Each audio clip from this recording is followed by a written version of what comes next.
بسم اللہ الرحمن الرحیم الرحمن.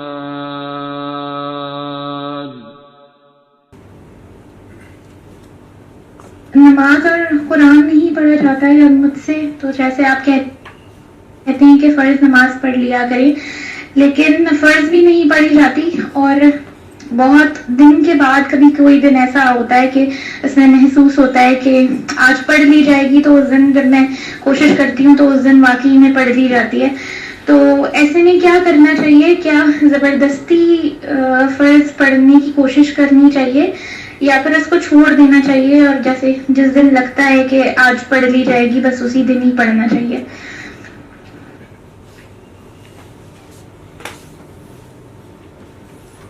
پتر جی، اس کی بھی توفیق اللہ دیتا ہے، اور اس نے جب پڑھوانی ہوتی ہے، آواز آ رہی ہے آپ کو؟ جب اس نے پڑھوانی ہوتی ہے نا، وہ پڑھوا دے گا، توفیق بھی دے دے گا. زبردستی بھی ہمارے ذمہ کوشش کرنا ہے، زبردستی اسے نہیں کہتے، کوشش کرنا آپ کے ذمہ ہے.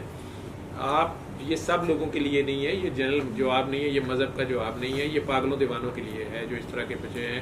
آپ کی تو حالتیں ایسی ہوتی ہیں کہ ان کئی حالتوں میں نماز آپ پہ فرض ہی نہیں ہوتی، ہوش والوں پہ ہوتی ہے. لیکن بہرحال وہ زبردستی آپ نے یہ بھی کر کے دیکھا ہوگا نا، پورا سچ بولو کہ جب آپ زبردستی پڑھتی ہیں تو آپ کی طبیعت اور خراب ہوتی ہے، یا وضو ہی ٹوٹ جاتا ہے، یا بلیڈنگ کہیں سے شروع ہو جاتی ہے، یا کچھ اور ہی چکر ہو جاتا ہے. تو زور زبردستی نہیں کرتے. اس کو ایسے سمجھ لو کہ جیسے پنجاب میں تو 1122 والوں کی ریسکیو سروسز بولا جاتا ہے 1122، یا امریکہ میں 911. یہ کہاں سے بول رہی ہیں؟ 911 ہے یا ادھر پتہ نہیں کیا نام ہے اس کا، باہر کے ملکوں میں جو ایمرجنسی ریسکیو سروسز ہوتی ہیں. یہ بندی لاہور کی ہیں؟ کہاں کی ہیں؟ چلو جہاں کی بھی ہیں. تو آپ کو شاید 1122 کا پتہ ہوگا. تو اگر کسی بلڈنگ میں آگ لگی ہوئی ہو اور فائر بریگیڈ کا یا 1122 کی ایمرجنسی سروسز والے آئیں، وہ آگ بجھانے لگے، ان کی ڈیوٹی ہے آگ بجھانا. اس وقت مغرب کی نماز اذان ہو جائے تو اس وقت کوئی ان میں سے کہے کہ نہیں میں، یا سارے کہیں کہ ہم پہلے مغرب کی نماز پڑھ لیں تو پھر ہم آگ بجھائیں گے. نہیں، ان کی ڈیوٹی، ان کی نماز اس وقت وہ آگ بجھانا ہے. ٹھیک ہے. اسی طرح جو یا ڈاکٹر ہے، ایک پیشنٹ مر رہا ہے، اس کا CPR کرنا ہے، یا ICU میں ہم اسے کہتے ہیں، جو بھی ڈیوٹی ہے اس کی، تو وہ اکیلا بندہ ہے اور وہ اس نے ڈیوٹی کرنی ہے، اور اس وقت وہ کہے کہ نہیں میں پہلے اپنی نماز پڑھ لوں یا کچھ کر لوں، تو نہیں، اس کی نماز اس مریض کی ڈیوٹی ہے. تو یہ آپ کی جو حالت ہو رہی ہوتی ہے، آپ سے کام لیا جا رہا ہوتا ہے آٹو پہ، یا آپ کی ایک حالت ایسی ہوتی ہے، اپنے گھر والوں کی، اپنے ارد گرد والوں کی، یا جو لوگ بھی آپ پہ ڈپینڈنٹ ہوتے ہیں، انہی کی کوئی نوستیں اور انہی کی کوئی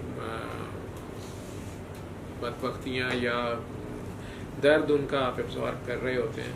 تو قربانی کا بکرا جو ہے وہ تو نہیں کہہ سکتا کہ ٹھہرو پہلے میں اپنے فلانے فرض ادا کر دوں. بیچارے نے تو سب کچھ قربان کر دیا ہوتا ہے. ٹھیک ہے. اس کا سب اجر اللہ کے پاس ہوتا ہے. یہ حالت ایسی ہوتی ہے، اور اس وقت آپ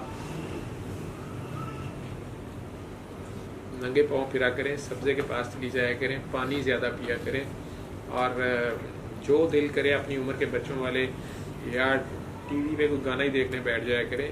عبادت زبردستی نہیں ہوتی، جس پہ دل ہی نہیں کر رہا وہ کیسے عبادت ہوگی آپ کی. ہاں، جو شوق سے پڑھتی وہ آپ کو پتہ ہے کہ کئی بار اچانک شوق آتا ہے شدید کسی نماز کا، کسی چیز کا، اور وہ کرتے ہو تو وہ کیا چیز ہوتی ہے.